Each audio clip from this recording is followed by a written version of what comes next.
Yo soy Miss Finanzas, bienvenidos a mi podcast. Vamos a hablar de arte, viajes, personajes interesantes, libros y todo aquello que podamos relacionar con el dinero. ¿Cuál es la misión de este podcast? Aprender. Bienvenidos. Hola mundo, bienvenidos a otro episodio. Hoy tenemos a un filósofo, licenciado y maestro en filosofía. Él es de Veracruz, autor del libro Office as a Tribe. Y además se dedica a dar asesoría de comunicación política, es columnista de Washington Post y tiene un canal de YouTube de filosofía pop. Fer Bustos, bienvenido. Hola, Litsi. Muchas gracias por invitarme. Un gusto estar por acá contigo. Muy bien, muchas gracias. Quiero empezar por saber qué es filosofía pop. Pues mira, si bien yo no tomé este concepto para mi canal a razón de esto, la filosofía pop es un concepto que desarrolló un filósofo que se llama Gilles Deleuze, donde básicamente él lo que dice es que hay que intentar hacer filosofía a partir de la cultura popular, de lo que está sucediendo, pues digamos como que en el momento, porque en muchas ocasiones la filosofía se maneja teóricamente en términos como demasiado abstractos. Y entonces justamente esto dificulta el hecho de que la filosofía pueda llegar como a muchas personas. Entonces él también tenía como que esta consideración de que quizá podemos hacer filosofía y explicar conceptos de la filosofía a partir de ciertos fenómenos culturales, no lo sé, como el cine, por ejemplo, ¿no? Entonces si yo empiezo a hacer como un análisis acerca del papel de la fantasía en la película Eyes Wide Shut de Stanley Kubrick, eso sería un poco hacer como filosofía pop, porque lo estoy haciendo a partir de un fenómeno popular.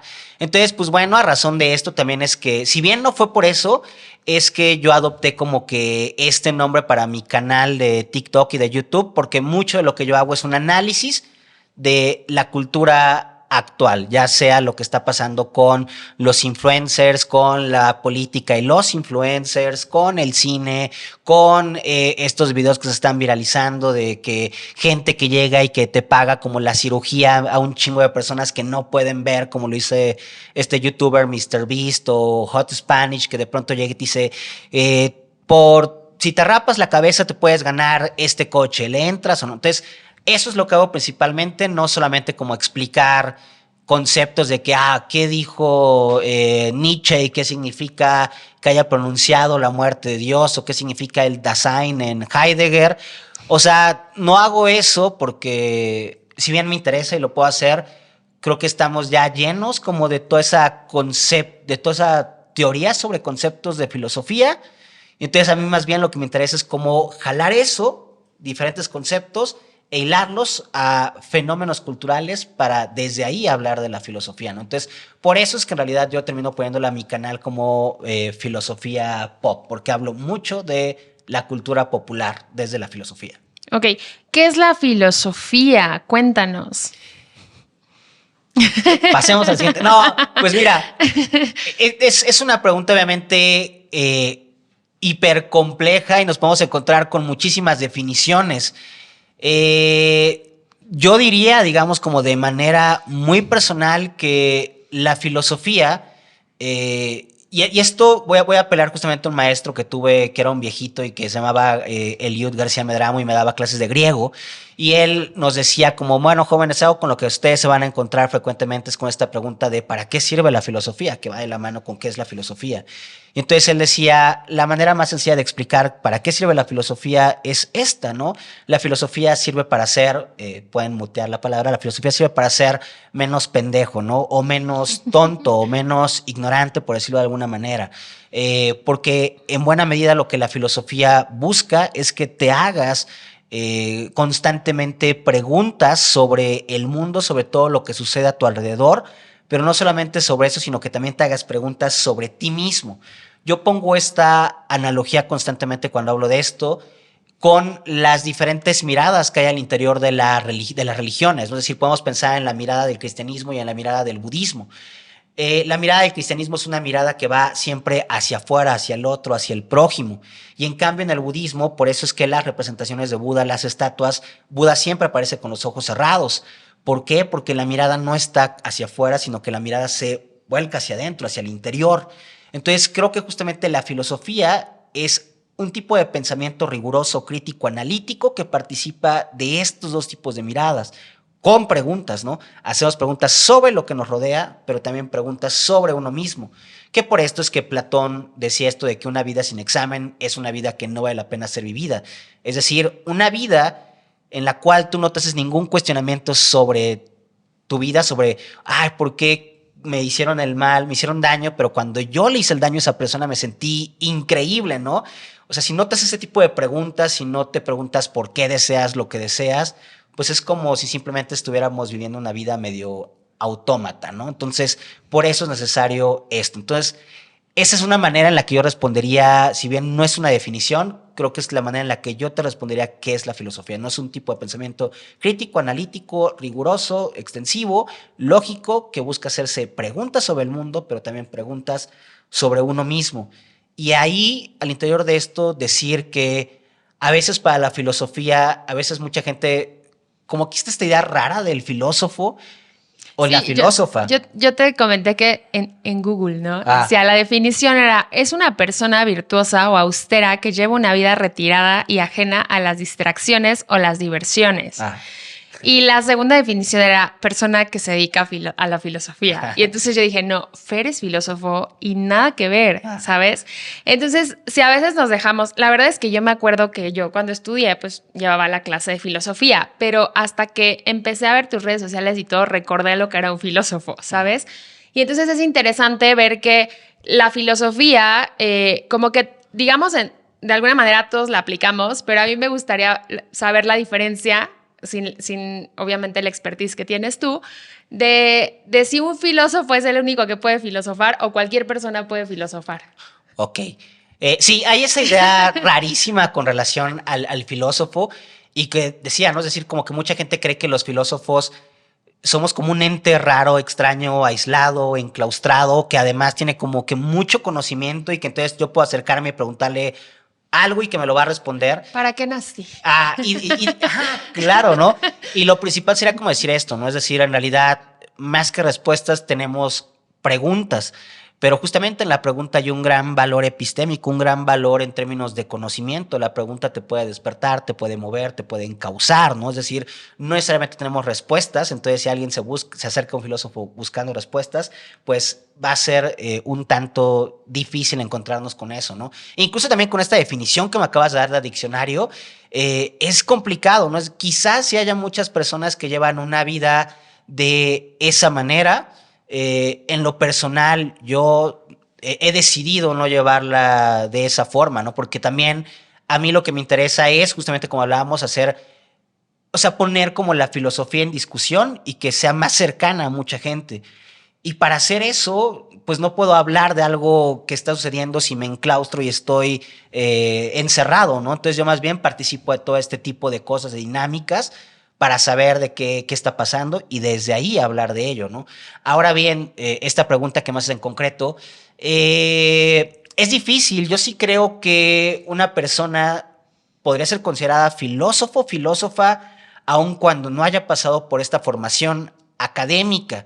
Pero también creo que no habría que tomarnos a la ligera lo que significaría, ¿no? Es decir, porque algo que creo que sí es cierto es que la filosofía sí requiere un cierto rigor bastante fuerte. ¿Lo puedes tomar tú de manera autónoma? Claro que sí, pero tiene que haber, digamos, como esa rigurosidad, que es la diferencia que habría, por ejemplo, con la figura del bohemio poeta, ¿no? Que el poeta podría estar así como más bohemiamente. Es más difícil el interior de la filosofía porque se requiere rigor para poder leer, para poder pensar puntualmente. Es decir, si yo estoy crudo o estoy tomado o es difícil pensar con claridad, entonces sí requiere en buena medida cierto rigor, cierto compromiso, pensar también con términos históricos, porque no se trata simplemente de decir, este filósofo o esta filósofa dijo esto en este momento, sino que se trata de decir, ok, pero ¿por qué lo dijo? ¿Cuál es el contexto? ¿Qué está pasando al mismo tiempo en este país, en el mundo? ¿Con qué autores están discutiendo? ¿Qué autor dijo esto? ¿Quién era el que venía después? ¿Cómo va la superación? Y eso es lo que cada vez va resultando más complejo, porque cada vez tenemos más información y más conocimiento especializado, que de pronto si lo quieres hacer de manera autónoma, pues costaría más trabajo, ¿no? Entonces, y que bueno, es lo que sí te da la licenciatura o la maestría, como todo este aprendizaje ya más sistematizado, pues. Ok. ¿Cómo ha evolucionado la filosofía de un Descartes, de un Aristóteles a un Ferbustos?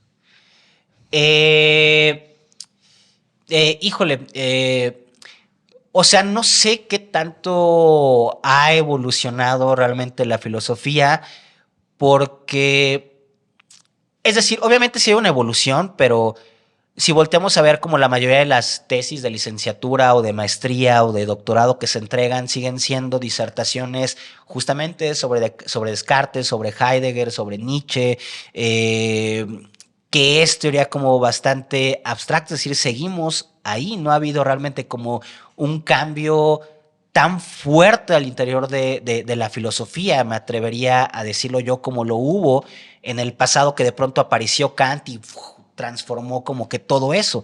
No ha habido, digamos, como que realmente o fuertemente ese cambio.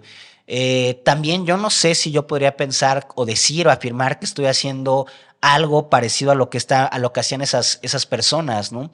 Yo sí creo que ha habido, digamos, como que en los últimos 20 años, o quizás, no, 20 años no es una mentira, quizá como desde el 60 han aparecido como más figuras al interior de la filosofía que están preocupados por hablar acerca de temas sociales, culturales, como desde que aparece Foucault, y entonces creo que eso sí es como lo más, y que también me llama la atención a mí, es como lo más quizá novedoso que ha sucedido al interior de la filosofía, ¿no? Una filosofía que está tratando de teorizar desde lo actual, también tomando en consideración las nuevas disciplinas que están apareciendo, que que no tienen quizá nada que ver con la filosofía, pero que las toman en consideración. Entonces creo que es lo más actual que tenemos y que es donde estoy intentando, digamos, principalmente moverme yo, sin que esto signifique que genuinamente estoy haciendo como algo nuevo, novedoso o un parteaguas, ¿no?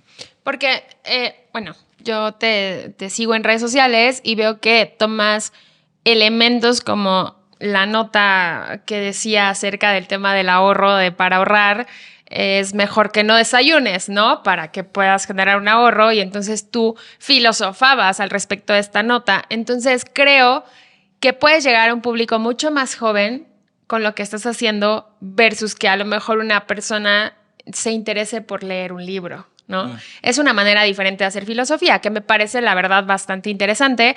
No sigo a otros filósofos en redes sociales, entonces me llamó la atención la manera en la que estabas haciendo las cosas. ¿Cómo es que surge esta idea de meterte en redes sociales y tomar estas ideas para, pues, para llegar a más gente? Pues venía siendo... si es una decisión, digamos, como tomada racional e intencionalmente, y que yo lo ubicaría como desde la licenciatura, que justamente cayendo en esto que te decía, que hay muchas tesis que son sobre los mismos autores de siempre. Yo decía, ok, ¿cuál va a ser mi diferenciador en un futuro? ¿No? Es decir, voy a hacer otra tesis más sobre este autor. Yo dije, pues no, porque no es que desconfíe en mis capacidades, pero va a ser muy difícil que yo logre hacer la tesis que va a hacer el parteaguas en la lectura de esto, ¿no? Entonces dije, creo que, y además tenía como que este otro tema, que es, justo es esto, ¿no? ¿Dónde están los filósofos y las filósofas? ¿Dónde chingados? O sea, como que ubicamos este concepto, pero ¿dónde están? Y creo que todo esto tiene que ver con el hecho de que la filosofía, al igual que otras asignaturas, a veces permanecen demasiado cerradas a la academia.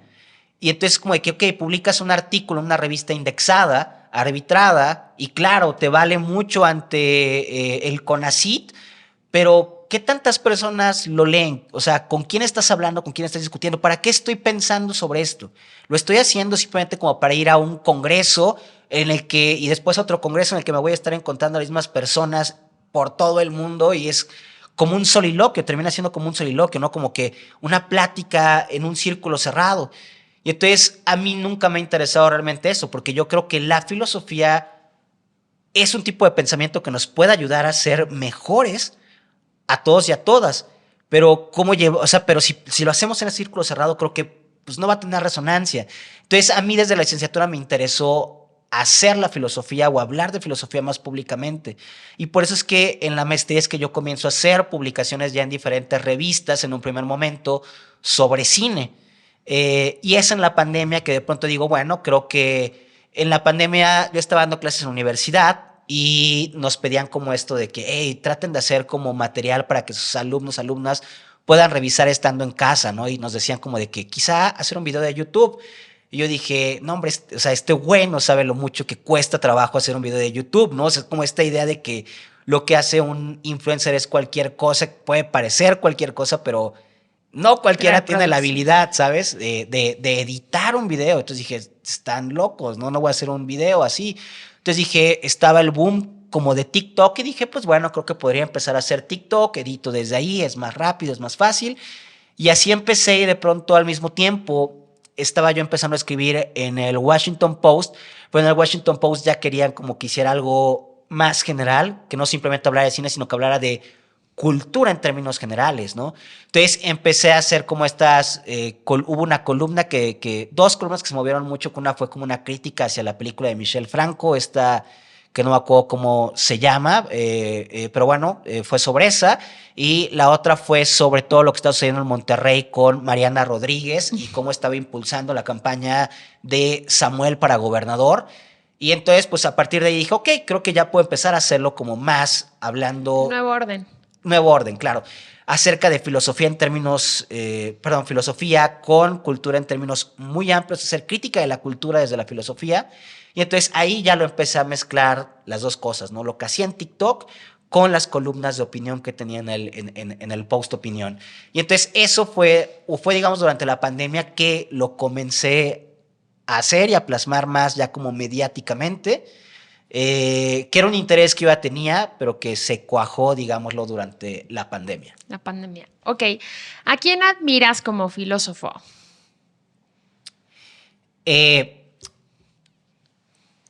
Admiro a... No. Yo estoy mucho en la filosofía contemporánea, admiro mucho o sea, no sé, clásicos, te podría decir obviamente a Descartes, a Kierkegaard, a Heidegger. Me gusta mucho Heidegger, pero intento no leerlo porque a veces me malviaja. O sea, no lo leo en la noche porque me malviajan sus ideas. Y contemporáneos admiro mucho a Slavoj Žižek, a Mark Fisher, que ya no está vivo, a Judith Butler. Me parece que Judith Butler es quizá la filósofa en términos masculinos, femeninos, que es la más importante en la actualidad, quizá. A Cornel West, un filósofo afroamericano, y yo creería que a ellos son los que admiro y que tengo por ahí detectados en este momento. Pues. Oye, sales a una cena y vas a conocer amigos. ¿Y quién está en tu mesa? O sea, es decir, ¿cómo estableces una relación con todo el conocimiento que tienes acerca de la filosofía? Y me imagino que un psicólogo analiza a las personas, ¿no? Pero tú como filósofo, ¿qué piensas acerca de lo que dicen en una mesa? ¿Con quién si te sientas y con quién no? Me siento con todos, con todas. Sí, pero no le dirijo la palabra. Y no, o sea, simplemente depende, o sea, me he parado y me he ido, claro que me he parado y me he ido, he discutido con personas el primer día que me las presentan, claro, o sea, justamente ayer le platicaba a mi novia de una ocasión en la que me tocó convivir como con el novio de una influencer como muy famosa y era un man como súper fascista y entonces sí sí me enojé, le dije así como ¿de qué estás hablando? ¿No? O sea, pinches ideas fascistas, o sea, sí soy muy confrontativo en el momento, sí, es así, pero la realidad también es que soy como o sea, soy fácil de llevar, soy muy easygoing, es decir, yo puedo ir a cualquier tipo de lugar y puedes presentarme a cualquier tipo de persona de cualquier profesión y puedo entablar una discusión, una plática, una conversación. No todo el tiempo estoy como tratando de filosofar o que la charla sea sobre filosofía. No, o sea, nunca. Si no, no me divertiría nunca en la vida, ¿no? Entonces, más bien hay ocasiones en las que las conversaciones pueden salir ciertos temas que puedan resultar en roces. Mi grupo de amigos en particular, no hay, digamos, como que nadie que se dedique también a la filosofía, pero sí es mucha gente que es como, más o menos anda como lo mismo que yo, ¿no? Es decir, son como periodistas, escritores, artistas, claro, también, o sea, no sé, mi pareja es influencer, entonces, pues bueno, a veces también están como también personas que se dedican a eso. Es como muy plural el ambiente en el que me muevo, pues, pero sí es como más gente que yo diría que está como más en un ámbito creativo, es decir, no tengo algún amigo cercano que realmente sea como, bueno, uno, pues, que nada más uno, que sea como oficinista, que trabaje en oficina y que tenga que andar así como con corbatita y traje, solamente uno, o sea, de ahí en fuera todos son como más creativos, no en el sentido de que a veces me parece rara esta apropiación que ha hecho el mundo de la publicidad del creativo, ¿no? Porque es como de que, ¿really ahí está la creatividad? No lo sé, no lo sé. O sea, yo más bien veo la creatividad en el lado artístico, en la escritura, en todo ese tipo de cosas, ¿no? Entonces es como en la moda, pues, entonces esos son como más mi grupo de amistad. Oye, ¿la filosofía te ha servido en tus relaciones de pareja? Por supuesto que no. No, no, o sea, Es que, ¿sabes por qué te lo pregunto? Porque o sea, cuando tú me dices que el tema de la filosofía también es mucho como tomar elementos, ¿no? Y digamos, en mis términos, como hacer como una reflexión, como hacer conciencia, me pongo a pensar si eso en una relación es algo que puede funcionar para una mejora o al contrario, es un poco conflictivo. me ha servido porque después puedo reflexionar mucho y puedo dar grandes ejemplos sobre todo este tipo de cosas, sobre qué está una relación y el amor y todo este tipo de cuestiones. En el momento, no tanto, no lo sé, es un poco, no mejora tanto las cosas como pudiera parecer, ¿no? Porque también voy a poner un ejemplo como muy concreto, ¿no? Es decir, yo soy una persona muy sociable, súper abierta, jalo hasta donde dice empuje, pero, por ejemplo, eso también significa que yo a veces para estar en mi casa, o yo llevo una vida muy tranquila en mi hogar, ¿sabes? Puedo estar leyendo todo el día sin hablar y entonces me dicen, ¿quieres salir? Salgo, pero porque estuve todo el día así.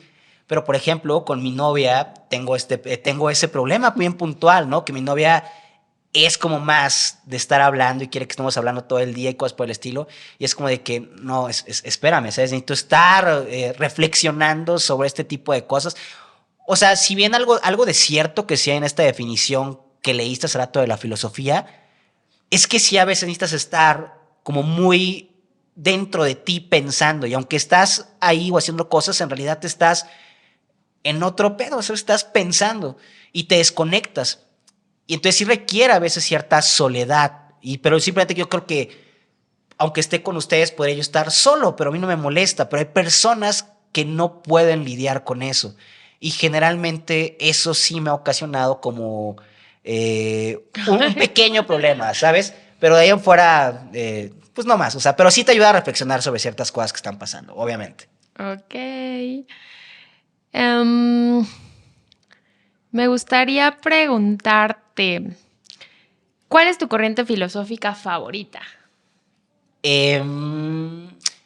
Yo no diría que tengo alguna, me llama el existencialismo y el absurdismo, principalmente el absurdismo me llama, pero no me decantaría por ninguna, ¿no? Es decir, más bien me interesa, por ejemplo, abordar mucho filosofía política o filosofía de la cultura o filosofía de la imagen, porque lo que me interesa discutir son problemas actuales. Y los problemas actuales que tenemos tienen principalmente que ver con la política, con la cultura y con la imagen. Pero quizás si estuviéramos en alguna otra época, pues me decantaría por otra, ¿no? Entonces, pero pues bueno, simplemente Es creo el que momento. estoy ahí por eso, sí. Ok, ¿tú crees que Sócrates hoy sería influencer? No, yo siento, mira, no, o sea, yo siempre tengo como esta lectura de Sócrates. Tenemos una lectura como muy romantizada de Sócrates, de que era el genio, y quizá lo era, pero yo también creo que quizá en el momento era una persona, pues que no le agradaba a todos, ¿no? Imagínate que estás así en la mañanita chingándote tu café, tranquilito, y que de pronto dices, puta, ahí viene Sócrates, y va a querer llegar a hablarme acerca de qué es la justicia, ¿sabes? Y voy despertando, o sea, no, o sea, yo creo que Sócrates es una figura más bien controversial y que no le quería muy bien a mucha gente hoy. Ok, ¿qué filósofos nos recomiendas para la actualidad? Recomendaría muchísimo a dos para no dar una lista extensa y que los dije hace rato. Uno sería a Mark Fisher y la otra sería Judith Butler. Creo que son dos autoras que nos pueden dar herramientas para hacer una lectura del presente y del futuro. Ok, ¿se vive de la filosofía? Sí, pero no es tan sencillo. Siendo muy honesto, no es tan sencillo. Yo creo que sí he sido muy afortunado para poder vivir de la filosofía. Tiene que ver también un poquito con esto que mencioné de la decisión racional que tomé cuando estaba en la licenciatura de quiero hablar de fenómenos actuales y contemporáneos. Eso me ayudó. Me ha ayudado también el hecho de que si bien soy moreno, mi color de piel es más claro que el de muchas otras personas. Me ayudó que afortunadamente, si bien no teníamos lana, mi mamá era maestra de primaria y estaba en una escuela privada y eso me hizo estar a mí becado y aprender un poquito de inglés. Y esos son pequeños diferenciadores que te van ayudando y que te van poniendo como más arribito, más cercano a la puerta de las oportunidades. Sí se puede, pero sí es muy difícil. O sea, yo voltearía a ver como a la mayoría de mis compañeras y compañeros de licenciatura y de maestría y casi nadie sigue haciendo o sigue viviendo de la filosofía. Son muy pocos. O sea, hace poco me escribió una conocida y me dijo así como de que, güey, de verdad, a veces me arrepiento de haber estudiado filosofía porque no encuentro trabajo, ¿no? Entonces, pero ojo, también yo sí creo y quiero decir, o sea, porque no me gustaría desalentar a alguien que quiera estudiar filosofía. Creo que también esto es como el panorama actual que hay en muchísimas profesiones, ¿no? No por estudiar derecho o arquitectura o vas a encontrar trabajo. Hay mucha gente que hoy en día no está trabajando en algo que es estrictamente para lo que estudió, ¿no? Entonces creo que más bien hoy en día tenemos un problema ya potencializado con todas las diferentes profesiones en términos laborales, ¿no? Entonces, pero regresando al punto, ¿se puede vivir de la filosofía? Sí, sí se puede vivir de la filosofía, pero sí hay que irte moviendo y aprender a moverte, aprender a adaptarte, aprender a llevar lo que sabes. No sé, por ejemplo, esto de este libro que mencionaste al principio que tengo de Office as a Tribe, es un libro sobre arquitectura. Y es arquitectura y filosofía y es un libro que escribí con un arquitecto, con Juan Carlos Baumgartner, y que fue porque él me contactó y me dijo, oye, creo que en mi despacho somos un despacho interdisciplinar y creo que podríamos hacer algo. Y dije, jalo, ¿no?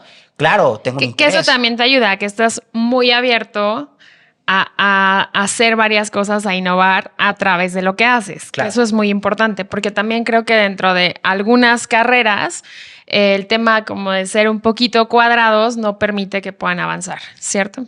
Estoy completamente de acuerdo contigo, ¿no? Es decir, o sea, por eso te decía, ¿no? Que yo me puedo sentar a hablar con quien sea, pero también es porque, a ver, o sea, igual y no practico tenis, igual y no soy fan del tenis, pero claro que sé de tenis, ¿no? Y claro que me he visto esas madres, ¿no? Claro que veo carreras de drones, ¿por qué? Pues porque de existen, drones, ¿no? hay carreras pues, de drones. Pues porque existen, ¿no? Y pues porque en algún momento si alguien dice, ¿has visto esto? Claro que lo he visto, ¿no? O sea, soy un gran espectador de la contemporaneidad, me la paso todo el tiempo consumiendo y produciendo al mismo tiempo también como contenido, pero también, entonces, tengo interés por muchas cosas, ¿no? Y eso también me permite diversificarme, ¿no? Saber qué sucede en la política, en la arquitectura, en el arte, y entonces, de pronto es como de que, necesito... Oye, ¿podrías venir a hablar sobre esto? Claro que puedo, ¿no? Pero también obviamente sé cuáles son mis límites, ¿no? Y hay algunos lugares que no brincaría, ¿no? Si me invitan a hablar acerca de, pues no sé, o sea, de feminismo, diría, no es mi lugar, ¿no? Si me invitan a hablar acerca de AMLO, también diría, no es mi lugar, ¿no? ¿Sabes? O sea, también saber decir límites, no. Sí, claro. Ok. ¿Cómo hace un filósofo para administrar sus finanzas? No lo hacemos. No. Ese es el problema. Ese es el problema. No lo hacemos. Bueno, por lo menos yo no lo hago, ¿no? Es decir, creo que también es como muy difícil tener como estos hábitos financieros, que no lo sé. Tú sabes, obviamente, más de esto. Creo que muchos también son como heredados o vienen también, digamos, como de un ámbito familiar. No siempre, pero creo que muchos vienen de ahí. Yo recuerdo en alguna conversación que tenía con un amigo egresado de el ITAM, un neoliberales, pues, y que él me decía como de que, es que voy a invertir en esto y bla, bla, bla, ¿no? Y yo le decía, güey, la neta es que yo no tengo idea de nada de esto, ¿no? Y él me decía, en realidad es muy sencillo. El problema es que no todos han recibido una educación con relación a esto. Yo lo sé porque estudié en el ITAM. Y en el ITAM nos lo dejan muy en claro esto y que tenemos que invertir y cómo tenemos que hacerlo. La realidad es que mucha gente podría invertir desde montos como bien pequeños y sin estas cosas de que en criptomonedas, o sea, no podrías invertirlo. Pero el problema es que no se le enseña a la gente que podría hacer esto, claro, ¿no? Y en realidad dice, y él me lo decía como de que decía, claro, ¿no? Pero esto también nos sirve, o sea, como que esto también es en pro de las élites, ¿no? No le enseñas a tener una inversión a toda la gente. Solamente se lo quedan reservados pocas. Sí, que ¿no? sí enseñas a gastar, pero no enseñas a administrar. Claro. Que está muy cañón. Ajá. Pero es cierto, yo la verdad es que clases de finanzas personales pues nunca las tuve en la escuela, ¿no? A menos que yo, bueno, ya cuando me especialicé en temas de finanzas, pero normalmente yo no soy filósofa y tuve clases de filosofía, ¿no? Entonces sí es un tema que debería de abordarse sin duda. Pero bueno, me gustaría hablar de un tema que estuve viendo tus redes sociales y subiste un video que hablaba del matrimonio y me gustaría filosofar contigo, ¿verdad? Al respecto de esto, de cómo el matrimonio anteriormente se hacía o se trabajaba por todo esto que era del trueque, ¿no? Tú me das a la mujer fértil, digamos, y yo te doy una cantidad de ganado o metales o este tipo de cosas. O nacían ya con una negociación previa de a ver si tú te casas con esta persona, pues a lo mejor económicamente les va a ir bien. Acabo de ir al Mundial de Qatar y la verdad es que allá todavía funciona un poco así, ¿no? Yo diría bastante así. ¿Qué piensas al respecto de esto? No, es un tema bastante complejo, ¿no? Y este TikTok, o sea, que simplemente como para dar un poquito de contexto a los que nos están viendo, escuchando, era un video en el cual yo hablaba acerca del por qué se casa la gente. Porque partiendo de una idea, ¿no? Que es que mucha gente hoy en día apelamos, por lo menos en Occidente, a la idea del amor, y es un amor como muy puntual, que es el amor romántico, el amor positivo. Y tú, yo, nosotros nos casamos por amor y deberíamos de casarnos por amor. Esa es la principal razón. Pero claro, eso tiene que ver también porque estamos atravesados como por esta idea de que allá afuera hay como un alma que es nuestra alma gemela y que el momento en el que la encontremos vamos a hacer un match formidable y no va a haber ningún tipo de pelea, ningún tipo de inconveniente, todo va a ser comodidad y felicidad. Pero yo decía, es que tenemos esta idea, pero también habría que ser conscientes que esto es demasiado contemporáneo. En el pasado la gente no estaba atravesada como por estas ideas, no estaba atravesada principalmente por la idea de el soulmate, del alma gemela, ¿no? No estaba pensando en que se iban a casar por amor y que iban a ser felices para siempre. Más bien se casaban por otro tipo de razones y una de ellas son estas que acabas de mencionar. Se casaban simplemente como por conveniencia familiar, ¿no? Porque, oye, creo que nos caería bien como la unión de las familias, ¿no? No sé, pensaban en términos muy contemporáneos, como cuando se casaban los Fernández con los Chedraui, ¿no? Claro que fue una relación excesivamente conveniente, ¿no? Lady Di con el príncipe, ¿no? Ajá, o sea, estábamos llenos de todo ese tipo de cosas, ¿no? La gente no esperaba casarse por amor, esto ya más bien era como un lujo, algo así por el estilo, casarte por amor, pero la gente se casaba. Si te conviene y además la quieres, está súper bien. Claro, y te gusta, ¿no? Ya tuviste suerte. Pero antes era más bien por esto, ¿no? Es decir, mucha gente, o sea, y lo mencionaba simplemente como para expandir un poco todas estas ideas que tenemos con relación al amor y a las relaciones y al matrimonio, ¿no? El hecho de decir, pues bueno, ¿no? O sea, la gente quizá antes se casaba por esto y la gente quizá antes se casaba simplemente porque quería salirse de su casa y ser independientes, llevar una vida autónoma, separados de su familia, ser adultos. Se casaban por muchas otras razones que quizá no tenían que ver con el amor. Era bueno, era malo, no lo sé. Desde una época muy contemporánea podemos castigarlo y decir que era algo malo, ¿no?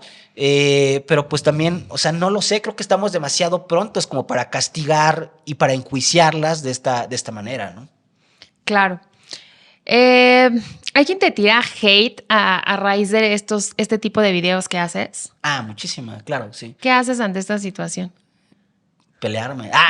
No, pues depende. Porque hay quien borra comentarios, hay quien dice, sí, tienes la razón, hay quien discute. ¿no? Porque también es parte del show. Entonces, ¿tú qué haces? Mira, mis amistades se ríen mucho de esto. Dependiendo el tiempo que tenga. Por ejemplo, ayer viajé, estaba en Jalapa y viajé ayer de regreso para acá. Y pues como andaba libre en la carretera, pues estuve contestando comentarios y discutiendo, pues porque me entretiene, ¿sabes? Hacerlo también. Pero hay ocasiones en las que pues si no tengo tiempo, o sea, para mí al final de cuentas no significa mucho que una persona anónima que tiene como un huevito, que no tiene nombre, que no tiene fotos, me esté tratando de discutir o tratando de insultarme, ¿no? Entonces, es como un poco absurdo también ese posicionamiento de la gente que cree que estás entablando una discusión seria con... ¿Por qué entablar una discusión seria con alguien que no tengo ni idea quién es? Entonces, yo lo hago a veces como para divertirme. Y también porque me he dado cuenta que a la gente que me sigue a veces le divierte esto, ¿no? Entonces, tengo un grupo de amigos que en un grupito de WhatsApp que mandan a veces fotos así de que, su mecha, otra vez este güey está respondiendo, ¿no? Y porque siempre es así como de que, hey, acuérdate, ¿no? Que águila no caza mosca, ¿no? O sea, como, ¿por qué haces esto? Le digo, pues bueno, la realidad es que a veces lo hago simplemente por diversión y también porque entretiene a la gente ahí que me sigue, pues, y listo, ¿sabes? Pero no borro los comentarios, pues, ni eso. Los dejas, Sí. te gusta filosofar por allá. Pelearme, sí, soy muy confrontativo. Tu libro está, ¿dónde lo pueden encontrar? Lo pueden encontrar, me parece que en El Sótano, en Gandhi, en Amazon. Creo que en la única que no está ahorita es en El Péndulo, pero ahí en fuera lo pueden encontrar en diferentes librerías también así como pequeñitas. ¿El libro está únicamente en inglés o también lo pueden encontrar en español? No, es en español. Es en español, Es en pero el español. título está en inglés. El título está en inglés porque inicialmente no iba a ser como que un libro, pues iba a ser como algo más como... pues como para un nicho muy específico de arquitectura y principalmente iba a estar como pues para Estados Unidos, pues, ¿no? Pero ya que salió todo esto, conforme íbamos trabajando, dijimos, creo que esto puede dar pie como para un libro y entonces pues ya fue por eso que salió así, pero dejamos ese título en inglés. Yo no soy arquitecta, compro tu libro. ¿Qué es lo que me dices? Lo tienes que leer porque vas a encontrar esto. Pues vas a encontrar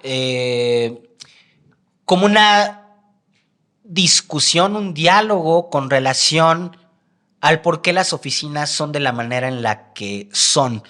Porque creo que hemos vivido bajo este paradigma de que necesitamos forzosamente ir a una oficina y que la oficina simplemente es como cualquier cuarto y lo llenas con escritorios y eso ya funciona como para trabajar.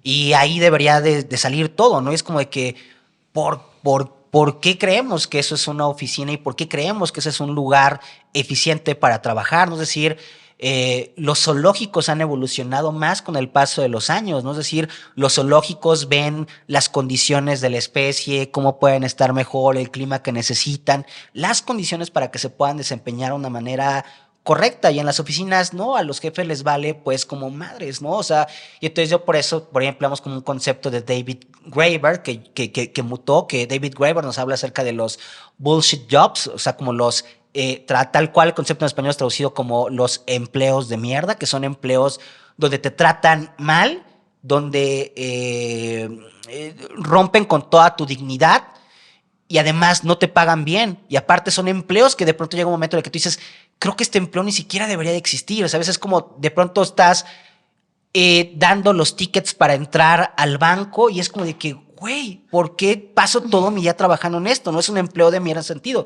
Es un empleo que tú mismo consideras que no debería existir. Y entonces llevamos este concepto más allá, como decir, no solamente hay empleos de mierda, sino que hay oficinas de mierda y hay jefes de mierda, ¿no? Que no se preocupan mínimamente por el espacio laboral, por el entorno, quieren que seas creativo. ¿Sabes? Es como pensar en los call centers, ¿no? Que es como el peor tipo de oficina que a veces podemos pensar, no es el peor, pero que es como, tienen que estar dando servicio al cliente y tienen que estar en buena onda, en buen mood, pues.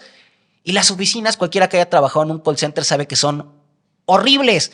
O sea, es como tienes que ser creativo y tienes que estar en buena disposición. De buena gana, además. Y son oficinas que te hacen sentir terrible, mierda, que te desvalorizan, ¿no? Entonces, es un poco sobre eso. Es una discusión tanto desde la filosofía, desde la arquitectura, sobre estos espacios y cómo podrían cambiar. Pero también es como un guiño, pues, de decirle a los jefes, oigan, si tanto les interesa esto, ¿por qué no haces mejores oficinas? Por lo menos, ¿no? O sea, piensa en términos como más humanos, ¿no? Qué interesante, ya se me antojó leerla. Ok, te quiero preguntar, ahorita hay mucha gente filosofando en redes sociales, Sí. ¿no? ¿Qué piensas acerca de todas estas personas que son influencers de la filosofía, pero no estudian filosofía? Pienso que hay que tener responsabilidad. Como te decía hace rato, o sea, yo conozco cuáles son mis límites, ¿no? Y entonces de pronto hay temas en los que no me meto a hablar, a los cuales he rechazado mesas, invitaciones, porque no es lo mío. Y creo que simplemente es eso lo que a veces nos termina por incomodar, ¿no? Con personajes, por ejemplo, como Diego Rusarín, ¿no? Que de pronto habla y afirma ciertas ideas y que de pronto tú dices, brother, ¿de dónde estás sacando esta referencia acerca de que el arte es esto, ¿no? ¿Cómo? O sea, ¿de dónde viene esto? ¿No? O sea, no seas irresponsable de decir cualquier cosa simplemente porque crees que la sabes, ¿no? Entonces, creo que eso es lo que resulta de pronto un poco inconveniente con este tipo de figuras que, que son irresponsables y que no deberían de hacer, ¿no? ¿Sabes qué? Ahorita que me diste la respuesta, me pasa a mí que a veces me buscan marcas en temas de finanzas, ya sea inversiones, seguros, etcétera, y me dicen, Litzy, ¿me puedes mandar? Así me contactan. ¿Me puedes mandar tus números para que puedas representar a una marca? Y yo creo que están acostumbrados a que un influencer normalmente les dice, sí, te las mando, ¿no? Y yo le pregunto, ¿qué marca y qué quieres que diga? Entonces, no, o sea, todavía no sabemos exactamente, pero es para proponerte, ¿no? Y yo... La verdad se me hace súper irresponsable decirle a la gente, ahorra aquí, si ni siquiera sabes las características que tiene esa persona, no has hecho un análisis de necesidades financieras, no sabes qué le conviene. Y justamente se me hace súper irresponsable ver a mucha gente que les dice, métete aquí, saca un ahorro aquí, saca un crédito y ni siquiera estás dando información a las personas. Y me hizo mucho clic lo que dices, porque es ser una persona, una figura pública irresponsable, la verdad. Y es un tema del que llegué a escribir, digamos, como en su momento. Creo que sí, es decir, en el momento en el que comenzamos a tener una determinada audiencia, tenemos que cobrar también cierta responsabilidad frente a los discursos que estamos ejerciendo o lo que estamos promoviendo.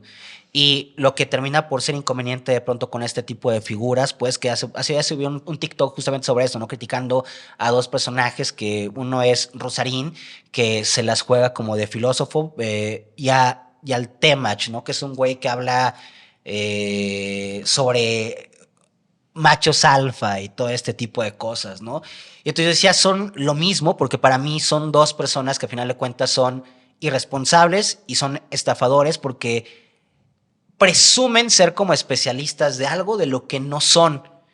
Y entonces ahí es cuando yo sí siento que hay una gran irresponsabilidad de por medio, ¿no? Porque por un lado este güey es como de que, sí, yo sé de psicología y de biología y el cerebro de las mujeres y de los hombres es diferente. Güey, o sea, ¿cuál estudio presentas para esto? ¿No? O sea, no eres ningún especialista, estás tomándole el pelo a gente que no sabe. Y por eso, pero yo no veo a gente que sea especialista en este tema siguiéndote y respaldándote, ¿no?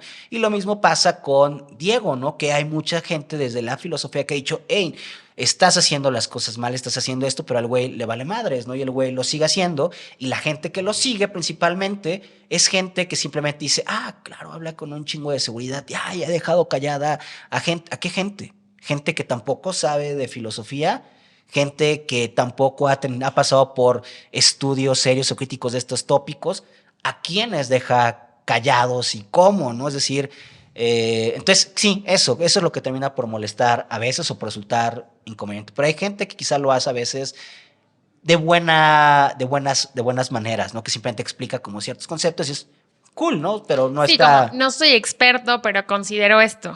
¿no? Y eso está cool, creo, ¿no? Muy bien. Bueno, pues para ir cerrando, ¿cómo te podemos encontrar en las redes sociales? Me pueden encontrar Twitter, Instagram como @ferbustos y en TikTok me encuentran como Filosofía Pop y como Filosofía Pop. Ok, abres talleres, vi que haces talleres. Sí. Por ejemplo, yo soy asesora en finanzas personales, voy con Fer, quiero tomar un taller. ¿Qué me voy a encontrar en ese taller? Mira, voy cambiando y voy abriendo como diferentes talleres, cursos mensualmente, dependiendo las ganas de lo que como ande, pues lo que esté leyendo. Entonces, pues principalmente se van a encontrar como, a veces abro algunos que son como introductorios a la filosofía y a veces, pero la mayoría de las veces son como cursos acerca de filosofía contemporánea, ¿no? Es decir, no sé, sobre la imposibilidad de pensar el futuro, ¿no? Es decir, donde básicamente hablamos sobre toda esta problemática que tenemos de que cada vez se vuelve más difícil pensar un futuro en términos optimistas, ¿no? Y lo que tenemos más bien es como la idea del futuro apocalíptico, ¿no? Y ahorita otra vez tenemos el regreso de los zombies con The Last of Us, ¿no? Que es como de que, güey, ¿por qué estamos regresando a esas ideas, no? ¿Por qué no podemos pensar el futuro bien bonito, ¿no? Como lo pensaron en Back to the Future 2, ¿no? Que tú dices, quiero llegar al futuro, ¿no? Porque ya Eso es no porque no se llegar al administran futuro, bien financieramente. Entonces se imaginan que va a haber un ataque zombie y todo esto. Entonces, pues bueno, se pueden encontrar con cursos así o no sé, pero mucho de manera Publicas en las contemporánea. redes sociales cuando das curso y todo, ¿no? Sí, Para que podamos sí, informarnos. en Instagram y también obviamente de pronto si alguien en particular, pues, o sea, es que esto también pasa, ¿no? Es decir, así como hay gente que quiere como una asesoría, pues, en términos económicos, de pronto sí hay como gente que de pronto sí me busca, pues me dice, oye, tengo como este tema, quiero una asesoría, principalmente es gente como que son empresarios o cosas así por el estilo, que de pronto sí quieren pelotear como ideas, pues, y entonces también eso. ¿Qué haces asesorías en política también? Ajá, sí, también. Que deberían de contratarte, ¿verdad? Porque como que a veces hace falta Así es. que asesoren a los políticos, la verdad. Exactamente, sí, no es lo principal que hago, pero justamente a razón de que he hablado de política, sí ha habido como gente que me ha buscado y que me ha dicho, a ver, güey, o sea, creo que me interesa que me puedas decir esto y aquello, entonces está cool, pues. En consejo financiero por un filósofo, ¿cuál sería ese consejo que Fer Bustos podría darle a las personas? Que no gasten, no gastar en cosas que realmente no necesitamos, ¿no? Es decir, yo creo que en realidad, yo a veces me doy cuenta, ¿no? Es decir, que hay veces en las que puedo tener y me gasto el dinero en cosas tontas, estúpidas, pasajeras, pues, ¿no?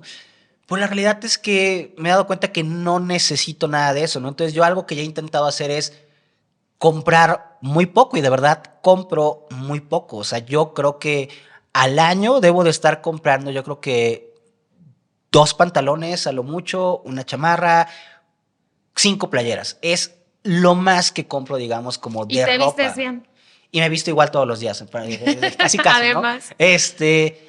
Pero yo lo hago, digamos, como en un tema de que no necesitamos realmente tantas cosas, ¿no? Más bien nos han enseñado que tener cosas nos hace felices y que nos hace sentir como libres, pues la realidad es que no, y más bien podrías gastarte tu dinero en cualquier otro tipo de cosa que te beneficie a futuro, no sé, invertirlo quizá en herramientas para tu trabajo o simplemente tenerlo guardado por cualquier inconveniente para temas de salud, ¿sabes? O sea, hay tantísima gente que no tiene IMSS, ISSSTE, que es carísimo tener un seguro de gastos médicos mayores.